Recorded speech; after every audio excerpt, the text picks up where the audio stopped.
Hello there, guys. I'll be telling you about what I've experienced in 1 year of a breakup.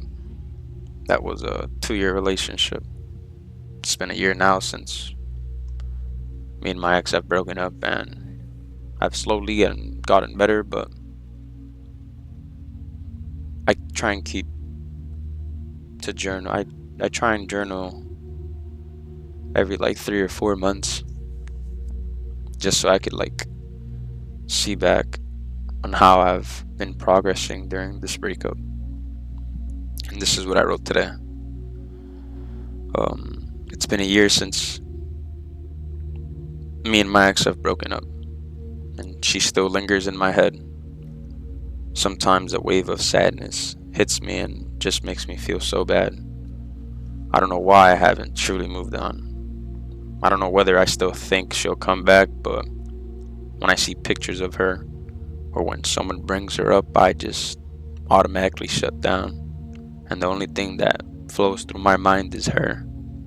I've sought help, and it's opened my mind to things that I've never thought of, and it's gotten me better. Slowly, but a bit better, yeah. She's in a new relationship now, and the only thing that goes through my mind is whether she still thinks about me or remembers the things we did together. She once told me that she was also hurting and going through a lot of pain, but I refuse to believe that. I genuinely don't believe that, to be honest. I don't know whether the relationship that she's in now is to try and forget about me or if she genuinely moved on from me. That's what makes my mind go in circles. The pain that I suffered from a year ago isn't the same as what I'm going through now. I'd say the pain that I'm experiencing now is very small and something that I can manage and control. I sometimes think that if I were to get into another relationship, I'd forget about her, but I just can't seem to move on. I don't know why, but I just can't. The love that I have for her is still there, but it isn't the same. I've always wanted to try and fix things with her, but she never wants to. She tries to make things so impossible for me to try, like, she tries to make it impossible for me. During this year that we've been apart from each other, she's been the one to contact me. The first 2 times I ignored them, not because I didn't want to talk to her, but just to not bother her ever again. During the middle of the year, towards like I'd say like May, she contacted me, and that's when I responded back to her. I told myself that if she were to text me a third time, I'd respond because I wouldn't like it if it were to happen to me. Or I mean, I'd respond because I wouldn't like it to happen to me if the roles were reversed. Leading up to this point, I thought we were going to get back together, but she made it impossible for us to get back together. We talked for about a month and a half, and what made it stop was a question she had asked me, and I responded with an answer she didn't want to hear. 2 months later, I texted to see her, and she wanted me to do something to be able to see her. So I did it because I genuinely wanted to see her, and I wanted that nostalgic feeling of her being in front of me again. From there, we were talking about for 3 months, but nothing was really happening. Toward the end of the 3 months, she wanted to speak to me about something in person. Once I spoke to her in person, I knew that the only thing she wanted out of me was something that would benefit herself, and not me. We stopped talking after that. I would still view her stories, and she once texted me asking me why I viewed her stories if she thought we were done and that I wasn't helping her. So I responded with my bad. It won't happen again. The day after that, she had pinged me in a TikTok, and I texted her, "How would you ping me in a TikTok if you feel some type of way about me viewing your story. She responded that I give her mixed feelings: love, anger, sadness, betrayal, nostalgia, all interlinked. She proceeded to tell me that she tried to hate me and to make me a ghost, but she just can't move on. This was back in November, so 2 months ago. I told her that I feel the same about her, even after a year, or almost a year at that point when I said that.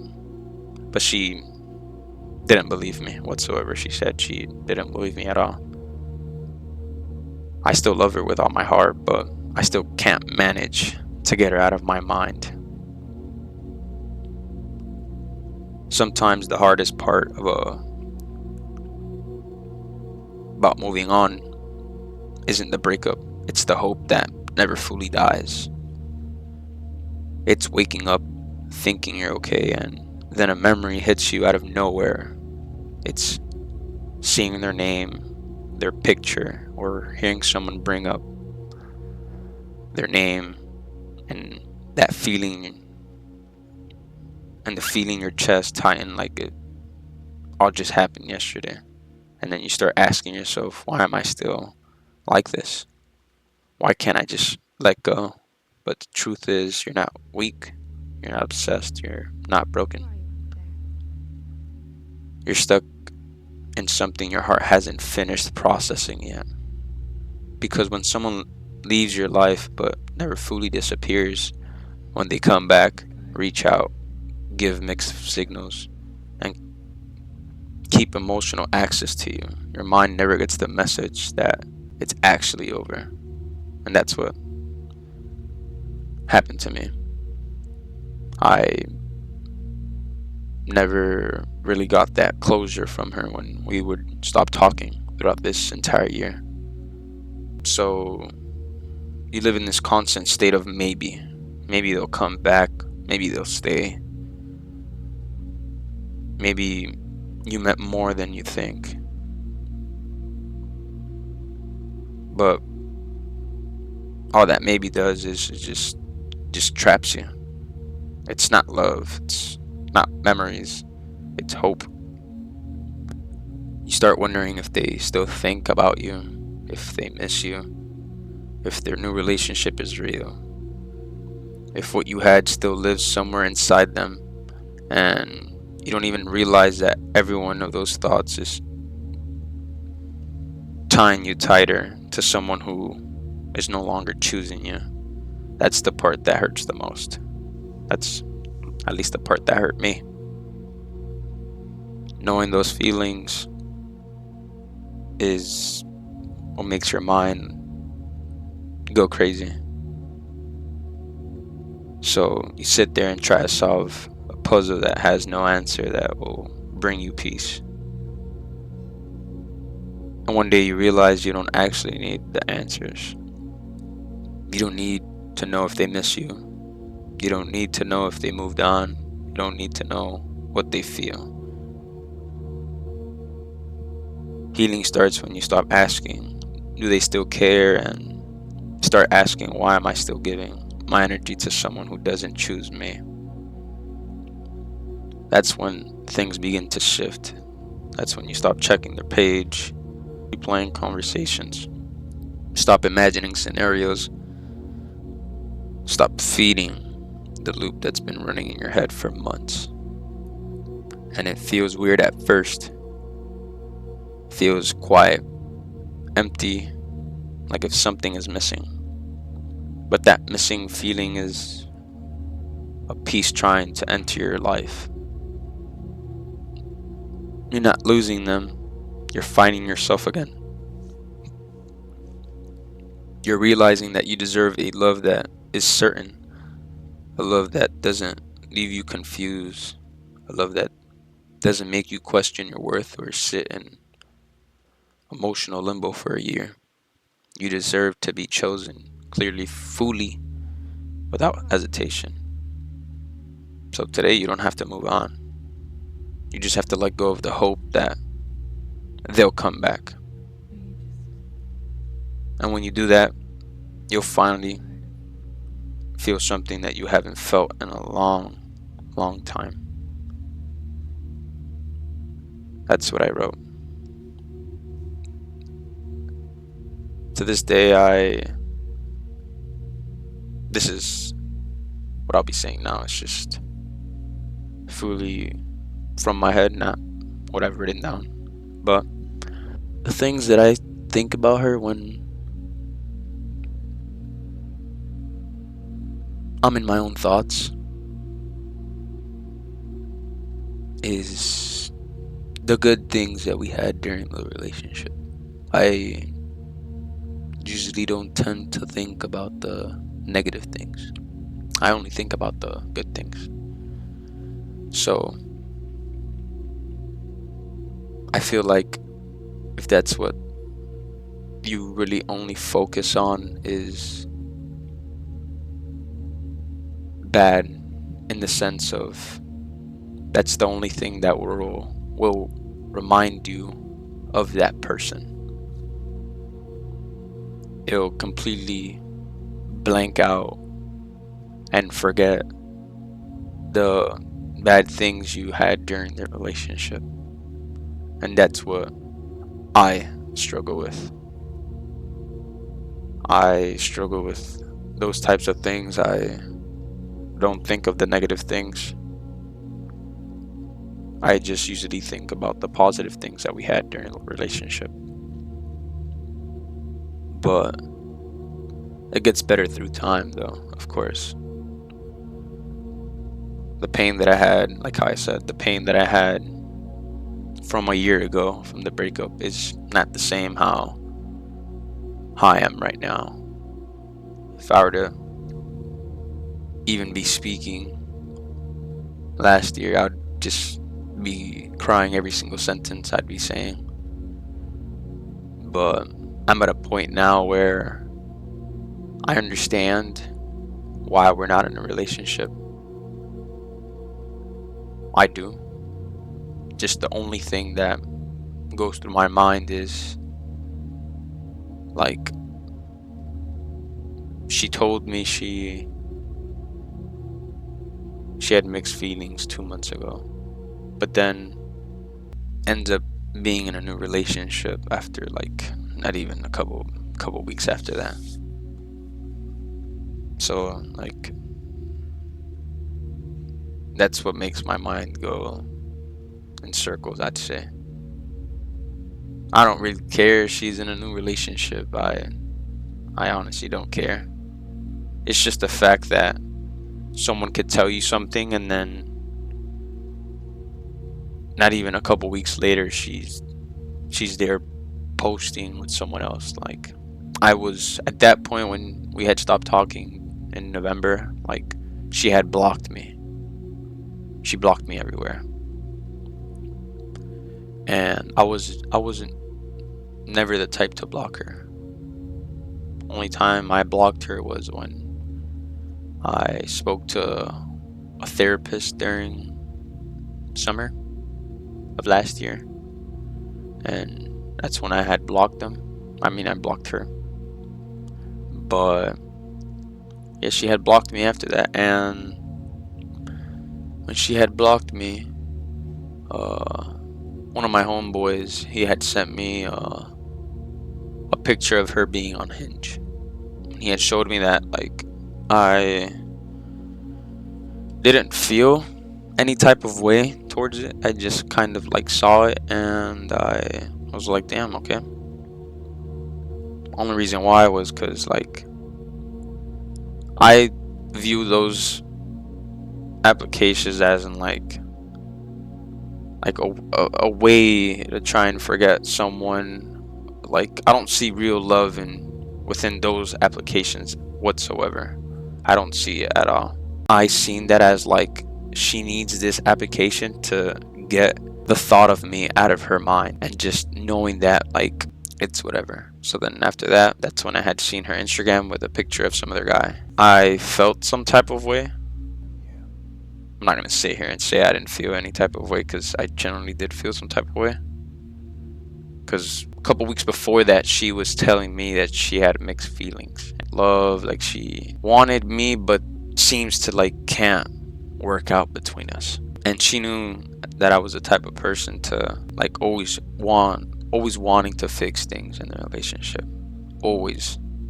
There was never a time where I didn't want to. But when I had seen that, I felt some type of way about it. I had told my boy about it, and from there, that's when I had started thinking about her more. That's when I had tried to like talk to my cousin about my thoughts. This was in December, just a month ago actually. I would talk to my cousin and to one of my closest homeboys about it. I would talk to them about my thoughts, but just to the brim. I would want to try and get emotional with them, but it just wouldn't come out of me. I don't know why. I don't know whether if it's the questions that they asked me, if it didn't hit me as much, but it wasn't successful. So I contacted one of my boys that I spoke to when I was going through things in summer. One that really helped me out the most when I was at my lowest point. I told him if I could talk to him. And 27th of December comes, and I explained to him what I was experiencing during those 3 months of me and her talking again were the worst 3 months of my entire year. I had my mind going crazy. Not just because of her, but problems that I had, school, just I had a lot of pressure on me. So I was just talking to him about like what I experienced during those 3 months of her and me speaking and what I've been going through. And I remember, like if it was yesterday, first question he had asked me was what I wanted to speak about. I told him that I wanted to speak about my ex. He asked me why. I responded with, because I haven't gotten that final closure of when a relationship is done. I never got that with her. Would ask me questions, and there's just one question towards the beginning of the session he had asked me, and I just started crying. This is pretty much a whole year after we have been broken up, and I hadn't cried about her for an entire year. Not because I didn't want to, but it just wouldn't come out of me. It took a whole year for me to just finally realize everything about the breakup. Just made me reflect on things that I did. So I started just bawling my eyes out, and he sat there and listened to me. And that's something that like someone really doesn't do in my circle. Like what I experienced with him was something that I was able to just rant and rant and rant, and just them there just listening without giving me a certain critique or judging me about anything. So like I just let everything out, and I'd say I was just like letting everything out for about 30 minutes. And there's just one question I would never forget during that session. He had asked me, do you love her or do you love the image of her? At first I didn't understand the question. I didn't understand it like that, so I responded with that I loved her. He proceeded to ask me what were the things I loved her. So back to square one, where I said that I only think of the positive things that comes to my mind when I think about her, not the negatives. I responded to him with just the positives, and then he would come back and tell me the negatives that she did. Made me realize the inhumane things that someone could do to someone, and kind of asked me that question again after we had went back and forth. And that's when I had said that I love the image of her. And that's something that people need to understand when they're going through a breakup. They need to understand that you could distract yourself, you could hook up with someone else, you could do anything to get them out of your mind. But when it's late at night, 3 a.m., you're there in your bed, in your own thoughts, and you have nothing to do, and your ex, she or he comes to your mind, you're going to sit there and just close yourself. You're just going to, how do I say it? You're just not going to forget them. And if you're experiencing that, I'd say some people could get over it, but like those people that were interlinked, I'd say, with their exes and seem to know what to do just to get them out of their mind. Like getting into another relationship does not work. Not that I have tried it, because I've never tried it, but what I've seen from my homeboys and my cousins, like I know it just doesn't work. Because what I did was I tried to distract myself as best as possible just to get her out of my mind. But when it just came to just me being by myself, like just a wave of her memories would just flood my head, and just like it would be going back to square one. And distracting yourself does work. I'm not gonna sit there and say it doesn't, because it does. But what you need to know is, if you still have thoughts of maybe she'll come back, just hope.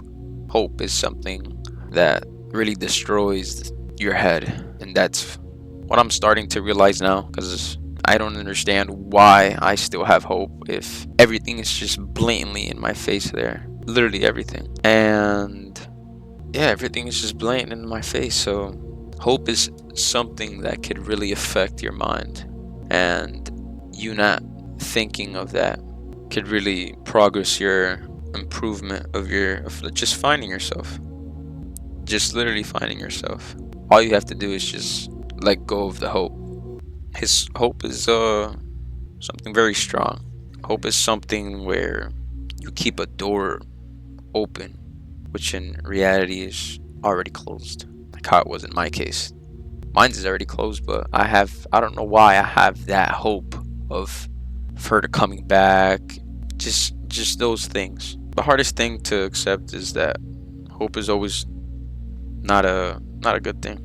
Sometimes hope is the chain that keeps you tied to a past that is never coming back. And that's what I need to start realizing now. And then the reason why it's so hard to let go is because hope feels positive. Hope does really, really feel positive. So when you go through things in life, don't think that it's the end of the world, because it could be like that for a couple of weeks, months, but just know that there's always someone else out there that will be better.